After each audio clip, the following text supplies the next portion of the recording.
আসসালামু আলাইকুম। আমরা এই মুহূর্তে অবস্থান করছি ছাতক উপজেলার মানিকপুর গ্রাম, মানিক সাহেবের লিচু বাগান।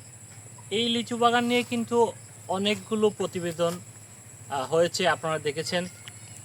প্রতি বছরই কিন্তু এই মানিক সাহেবের লিচু বাগানে প্রচুর লিচু আসে এবং প্রথমে কিন্তু গত ৩ বছর পূর্বে কিন্তু এই লিচু বাগানের প্রকাশ হয় এই ছাতক উপজেলার এই নোয়ারা ইউনিয়নের এই মানিকপুর গ্রামের এই লিচু বাগান।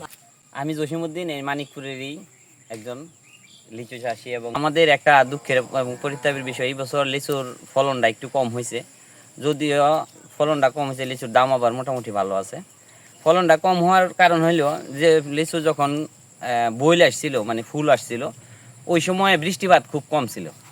তো আমাদের এলাকায় যদি পানির ব্যবস্থাপনা থাকতো, ওই সময় পানি দেওয়া যেত কোনো ব্যবস্থাপনার মাধ্যমে, যে ডিপ টিউবওয়েলের মাধ্যমে, একটা সেচের ব্যবস্থাপনা যদি কোনো ব্যবস্থা করে দেওয়া হয় কৃষি সম্প্রসারণ অধিদপ্তরের পক্ষ থেকে কিংবা সরকারের পক্ষ থেকে, দেশবাসী এবং প্রধানমন্ত্রী তারেক রহমান সহ আমাদের মাননীয় এমপি সাহেব কলিমুদ্দিন আহমদ বিলান সাহেব, আগে আপনার প্রতি আমাদের অনুরোধ থাকবো, আমাদের রাস্তাঘাটের অবস্থা বেহাল দশা। রাস্তা করতে করতে আমার বয়স প্রায় 45, আজকে 20-25 বছর যাবৎ শুনতেছি শুধু রাস্তার অবস্থা। তা সরকার এবং কৃষি সম্প্রসারণের পক্ষ থেকে যদি আমাদেরকে এই লিচু চাষি যারা আছে তাদেরকে স্পেশাল ট্রেনিংয়ের ব্যবস্থা করে এবং তাদেরকে আরও উৎসাহিত করে আরও যাতে সম্প্রসারিত হয় এই লিচু, যাতে আমাদের এই লিচুগুলো আপনারা এখন ছাতক, গোবিন্দগঞ্জ, সিলেট, এমনকি ওই যে আজকেও আমার একজনের ফোন দিছে লন্ডন পর্যন্ত যাবে মানে 2-1 দিনের ভিতরে।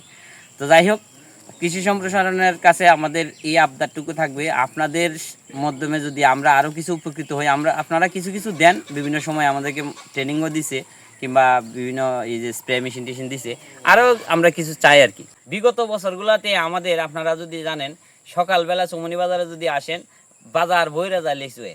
এই গ্রাম থেকে ন্যূনতম 2-3 কোটি টাকার লিচু বিক্রি হয়।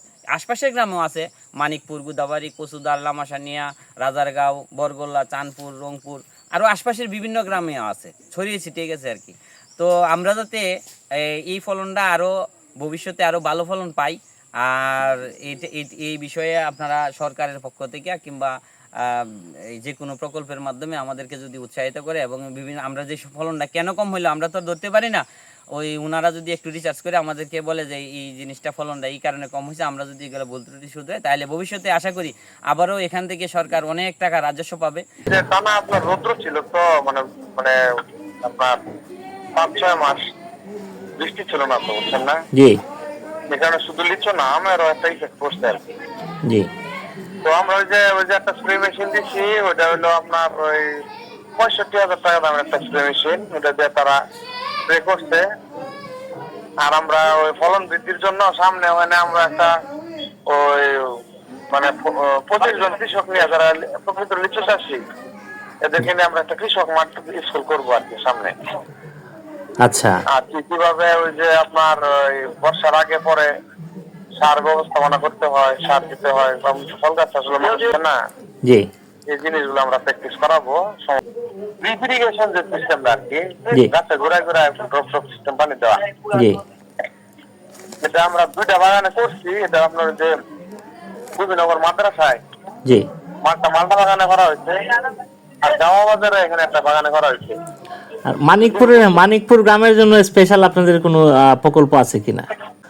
তাদের জন্য আমাদের যেটা হলো যে আমরা পার্টনারের কৃষক মাটি স্কুল করবো সেখানে। জি। আর যদি মানে কোনো প্রকল্প থেকে এরকম ড্রিপ ইরিগেশনের কোনো সুযোগ আছে, তাহলে আমরা ওটা ব্যবস্থা করবো আর কি।